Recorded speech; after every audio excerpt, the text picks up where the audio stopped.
folks. Welcome to the program. This, of course, is Stinchfield, the podcast. I've been reading a lot about cancer, about ivermectin, about what causes cancer, and I stumbled upon this idea of parasites in your body. Literally worms and bugs that could get into your brain, in your spine, in your organs.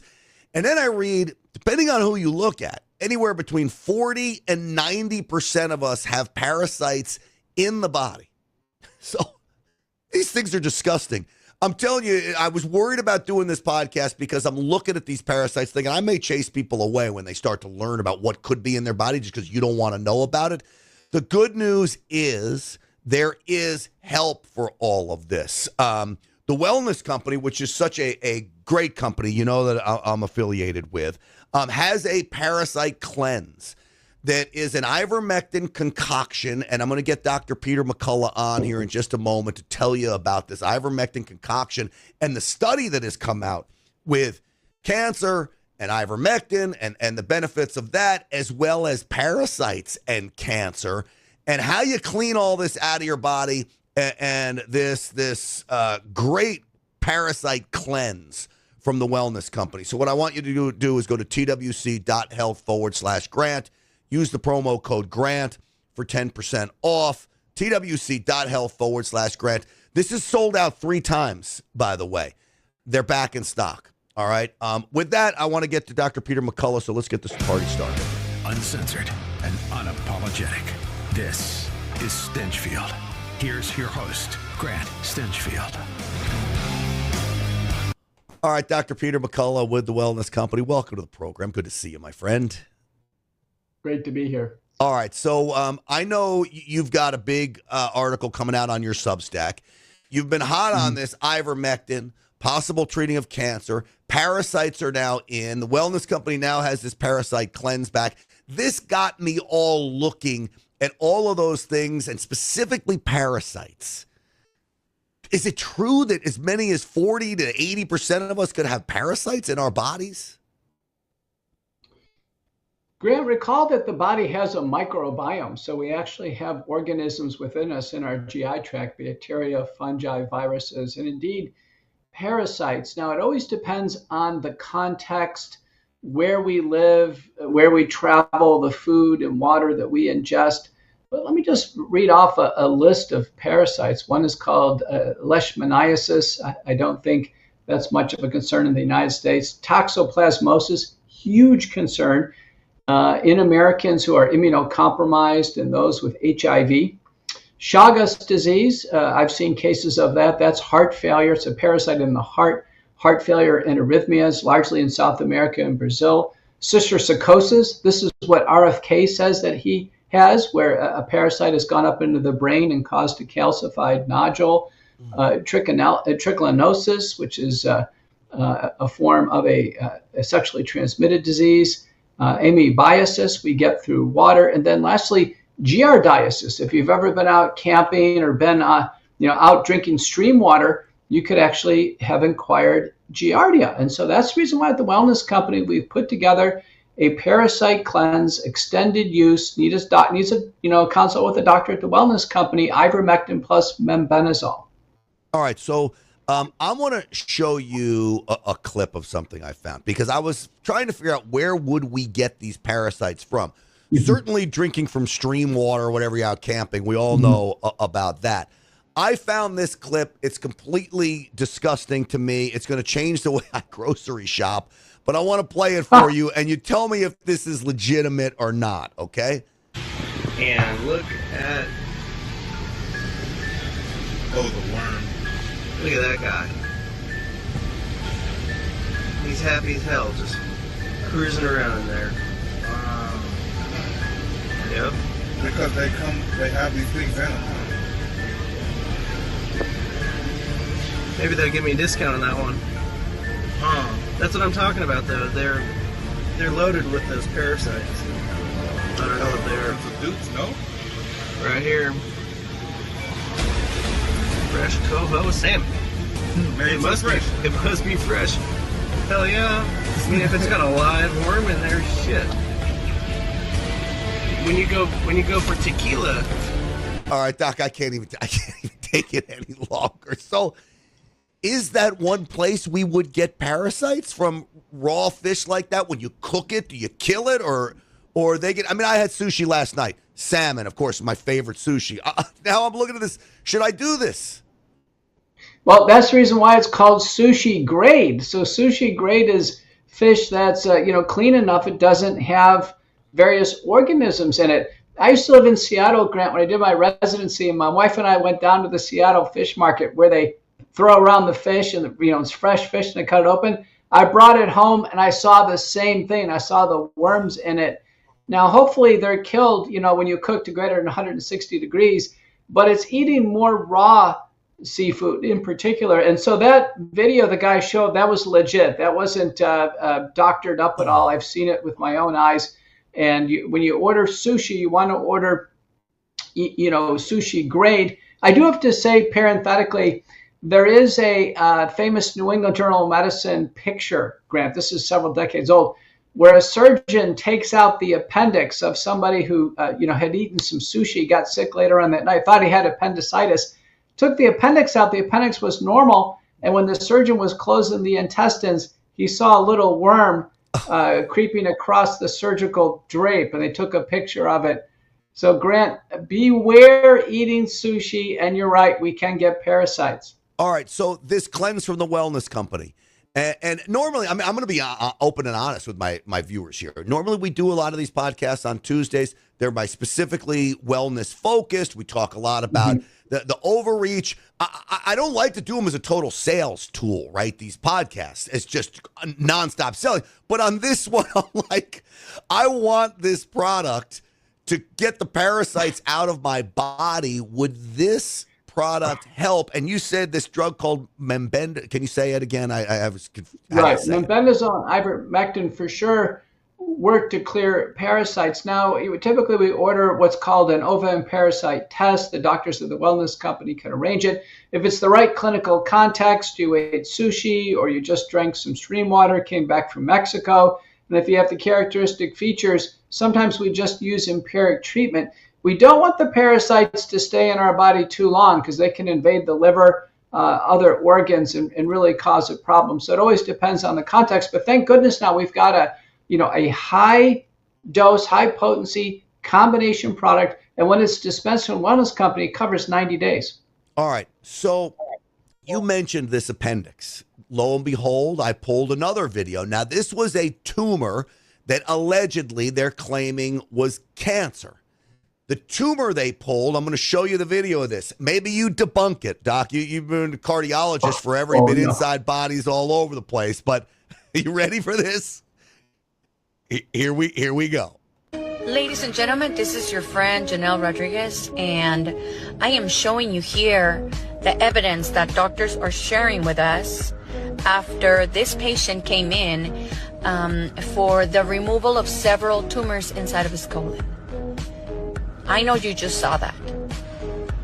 We're going to repeat this again. Look what's inside of this tumor. Just very cautiously look. Do you see that? It's full of parasites. The tumor is full of parasites. They are encapsulated. They are being rounded up by your body so they don't run freely. That is what cancer is. Cancer is not going to kill you. Chemotherapy and radiation to try to kill parasites will. All right, so it looked like rice noodles in there. Is that legit, Doc, or is that internet craziness? Yeah, I just don't know, Grant. You have to take it and then examine it under a microscope, do appropriate staining. I don't even know if that's a cancer or not. It simply could have been a polyp or a polypoid mass. But I think the point is parasites in the intestines, they can mimic other problems. And sometimes doctors don't think about it. And, we're in a heavily traveled society. We eat a variety of foods.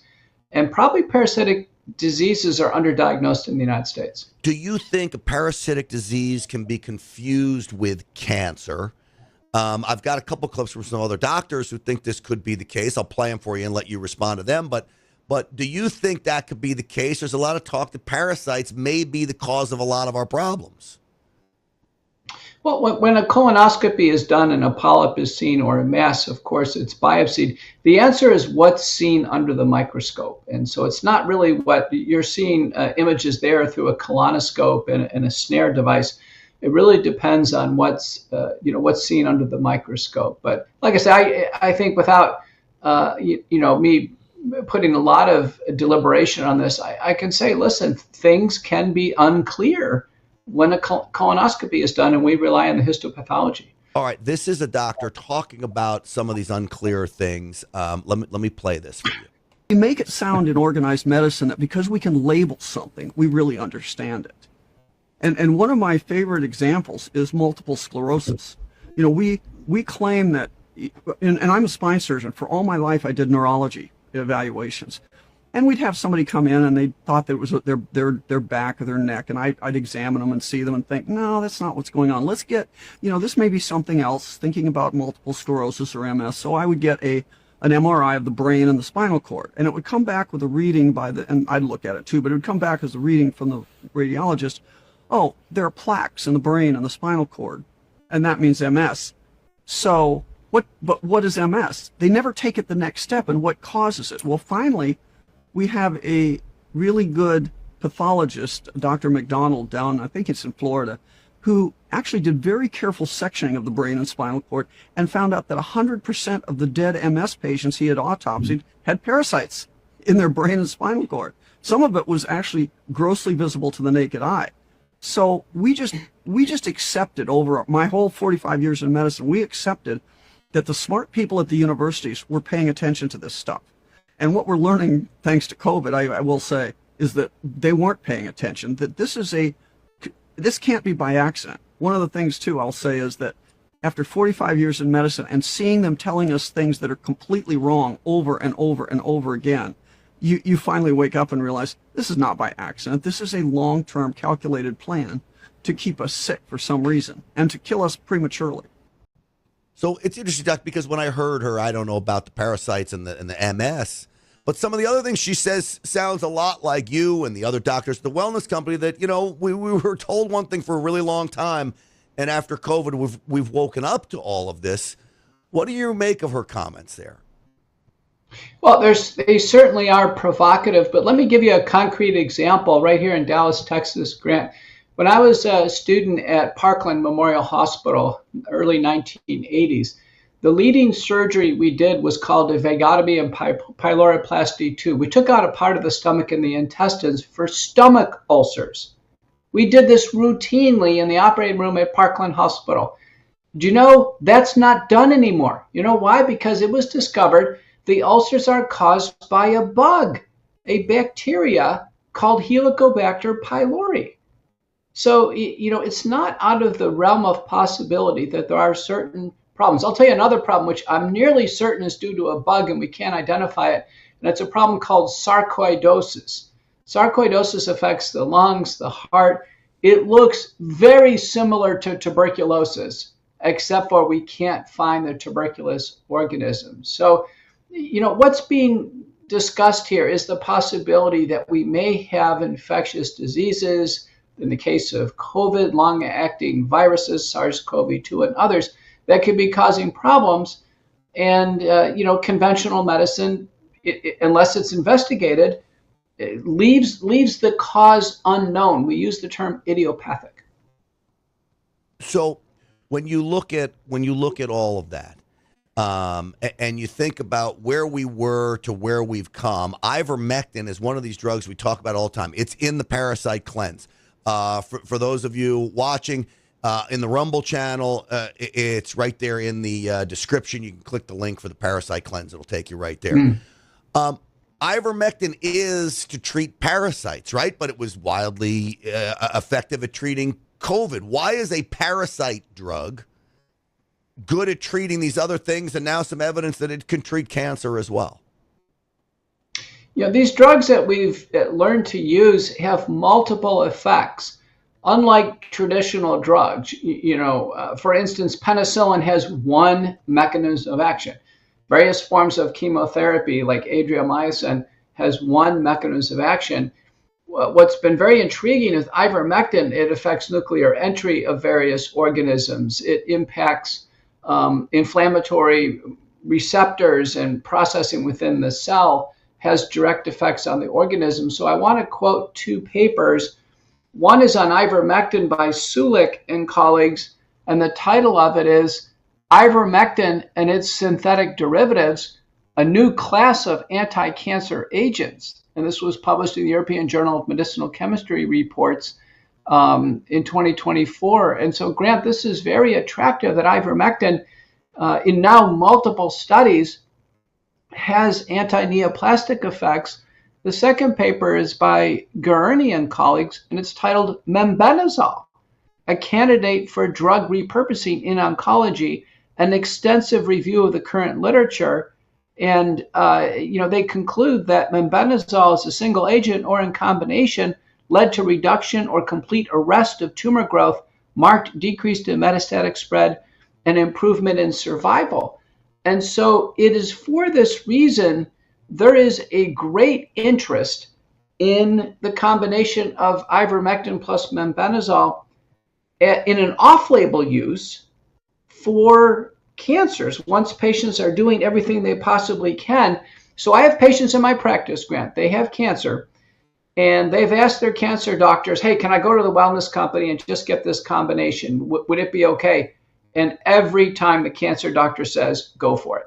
They say, go for it. All right, well, that's good, because that means we're making progress there. There was a time, I'll bet you 2 years ago, they would have said absolutely not. Am I right? Right. There would have been great skepticism, but now the literature is coming in, and I have a big major Substack focal points coming out on this, where I encourage large prospective double-blind randomized placebo-controlled trials of these drugs. The reason why they're so attractive, Grant, is they're generic and they're very safe. So unlike chemotherapy, I mentioned adriamycin, it causes heart damage. The cisplatinum, carboplatinum, it causes permanent nerve damage. Some of the other, drugs using chemotherapy cause the hair to fall out, has all kinds of toxicity. Ivermectin is safer than Tylenol. Do you think there would be any credence to the fact that if mebendazole and ivermectin work so well for the TWC parasite cleanse, that maybe it is something to do with parasites and cancer? It's an interesting, intriguing thought about infectious diseases promoting cancers. Now, we do know some viruses promote cancer, human papillomavirus, for instance, and cervical cancer, the retinoblastoma viruses. We do know that's the case. A recent paper by Kevin McKernan, this is really spooky, Grant, where they took out a colon cancer and they examined it, and they found the DNA fragments of COVID vaccines right in the cancer. Wow. So it's possible even vaccines could play a role. Yeah, that's scary as well. There's a podcast that Sean Ryan does.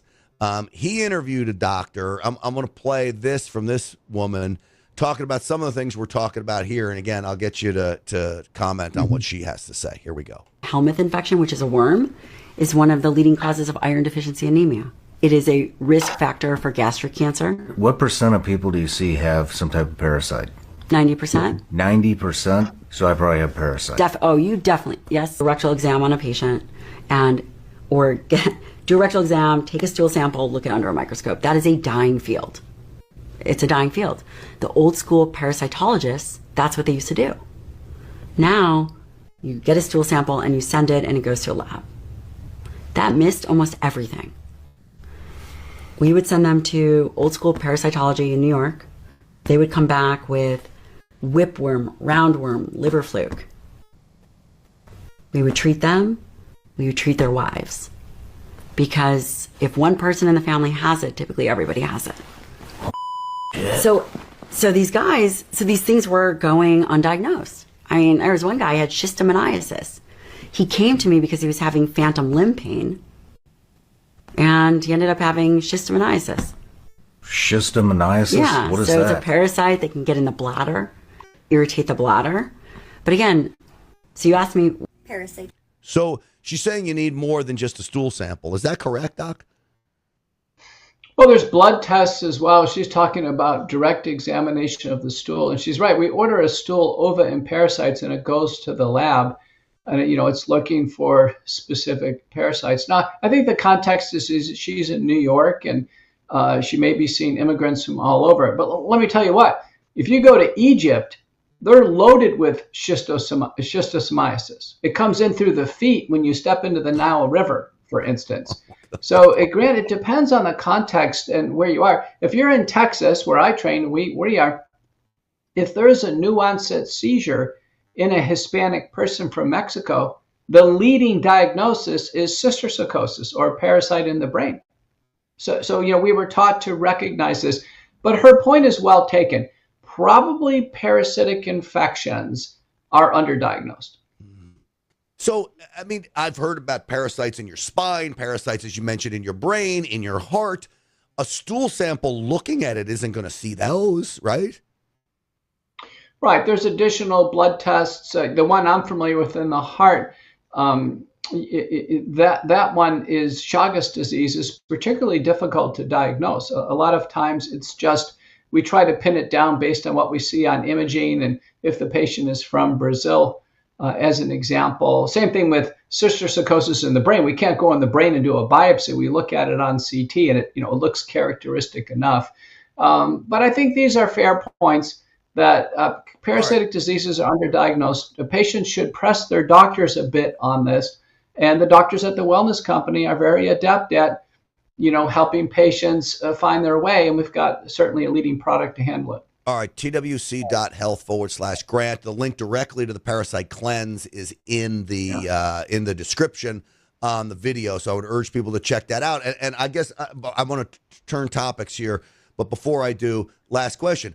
I'm talking to you about this. I'm watching all these videos, and I'm saying, I just want the cleanse. Like, I don't even need to be tested. Will it just wipe out all the parasites in my body and I can start fresh?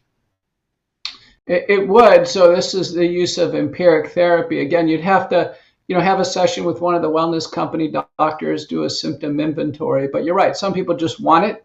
And, provided there aren't any contraindications, that's something that can be undertaken. I'd say more broadly, people are pursuing it with advanced malignancy. And there's a discussion about off-label use. Remember, Senator Ron Johnson led the right to try legislation, which says patients do have a right to try prescription drug products. So when we talk about going in and trying this, any side effects? Do I have to worry about that if I'm on the Parasite Cleanse? Or there's side effects? Sure. There are side effects with ivermectin, can be neurological, where there's some fuzziness up in the head, and you can feel like you're in a cloud. I've seen that myself.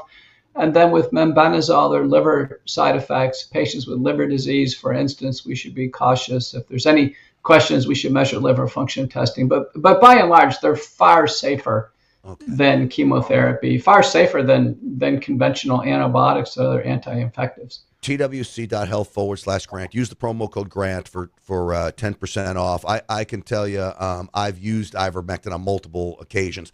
I never had any side effects from it. In fact, I never would have even known I was taking it, other than that I was, and it helped me with my COVID. And you and I both suffered from a long cough. I don't know, that was maybe a year and a half ago, but it helped with that, right? Right. That was probably, Grant, persistent SARS-CoV-2 replication. In a autopsy study from Chertow, this is very spooky. People who died of COVID, even months, nearly a year later, the virus was still in their body replicating. It was in the skin, the eyes, the liver, the other vital organs. So listen, SARS-CoV-2, this virus, which now even the White House admits came out of the Chinese lab, Grant, there's full capitulation on this. This virus is very unnatural and hangs around in the body a lot longer than we ever thought. Yeah. And you, Dr. McCullough, a lot of us, we called this early on. And I guess in some respects, it's nice to hear all the admissions and everybody coming around and doctors saying, yes, try the ivermectin, when literally we were labeled as heretics for all of it. And one of the groups that labeled us as heretics was the New England Journal of Medicine. Boy, oh boy, they changed studies around. Now the Department of Justice, you sent me this article, the Department of Justice is looking into the New England Journal of Medicine. Why don't you tell me what's going on there? This is stunning, and this came out from a pro-vaccine newsletter called MedPage Today, and it's by Kristen Fiore. New England Journal of Medicine gets letter from Department of Justice. It's the 5th journal to confirm it got a letter alleging bias during the pandemic. So it's New England Journal of Medicine, the journal Chest, which is a pulmonary physician journal, and then the Journal of Obstetrics and Gynecology are all now being investigated. There are 2 other journals that refuse to be named. They want to be anonymous. This is how damning this is. And Grant, what we're talking about here is these journals early on worked to suppress any papers or scientific discoveries on how to treat SARS-CoV-2 infection. They worked to suppress any information that was disproving or doubting masking, lockdown, social distancing, contagion control. And very importantly, they suppressed any information on vaccine safety. And so it was a one-way railroad of COVID-19 vaccination as the only solution to the pandemic. I always thought the New England Journal of Medicine was the gold standard of the medical journals. Are they funded by big pharma? Are they on? Do they need the federal government and the FDA? Like, why? Why did they roll over to this big lie? Yeah, they're too intertwined. Even Rubin, the editor of New England Journal of Medicine, he was on the COVID vaccine pediatric advisory committee. So these guys are all intertwined. There's no way that the New England Journal of Medicine was going to publish a fair, balanced paper. Now, think about this, Grant. For every intervention, a drug, a surgery, a device, there's always risks and benefits. We wouldn't have a situation where we always conclude that the benefits outweigh the risk. Yet in New England Journal of Medicine and these other journals, every single manuscript on COVID-19 vaccines concludes that the benefits outweigh the risks, without exception. So that represents bias. We don't even say that for cholesterol-lowering drugs like statins or blood pressure drugs, diabetes. With the vaccines, it was obvious that the scientific community was not getting the real story. What do you think will happen with this DOJ investigation here? I hope there's a deep dive. I really do. They ought to go back and trace, the connections to the money. Was money coming through the Biden administration and the COVID Community Core program, which was billions of dollars? What role does Pfizer, Moderna, Novavax, Janssen, AstraZeneca, what roles did they have? What about the authors, Grant, of these papers concluding the vaccines were beneficial? Did the authors take the vaccines themselves? Yeah. Were they coming from institutions that mandated the vaccines? We ought to do a deep dive on pro-vaccine bias in these journals and figure out how the medical community and the public was actually duped on these vaccines. Can you imagine if the authors were being paid by big pharma somehow in some money laundering scheme? I mean, really, why else would you take just the side of a group you probably are suspect of, unless you're getting paid to do it? Or if they genuinely believe. I think a lot of them are in vaccine religion. They took the vaccines themselves. They had their family members and their spouses take the vaccines. They pushed the vaccines on their patients. Their institutions mandated the vaccines. There's no way psychologically they can handle that the COVID vaccines don't work and they're not safe. Yeah, very, very good point. Dr. McCullough, it's always great having you on the program. I appreciate your insight on all of this, your strong voice, and I appreciate the work the wellness company does to keep people safe with their prescription medical kits and all of those things. Just keep it up, Doc, and I'm sure we'll talk again real soon. Okay, great to be on. Great to see you, Doctor. All right, the great Dr. Peter McCullough. Folks, let me tell you before I let you go, all right? So that parasite stuff's freaking me out. Make sure that's not it. This one right here. Wellness company, twc.health/Grant. Use the promo code Grant for 10% off. And, of course, the prescription medicine kits. Great prescriptions in here that you need to keep you and your family safe. TWC.health/Grant. Use that promo code GRANT for 10% off. And as I mentioned, the link is in the description of the video here. So just click on that. I'll take you right there. I promise you, I'm getting the parasite cleanse. Okay. And I'm doing it. I'm doing it because I want any parasites out of my body. The whole thing has now completely grossed me out. So with that, I hope you do too. TWC.health/Grant. The link is in the description. Thanks for watching, everybody. We will see you on a special edition of Stinchfield tonight on Real America's Voice. President Trump is in Michigan with a big rally, so we'll have special coverage of that on the show tonight. Stinchfield's Army rolls. We'll see you soon.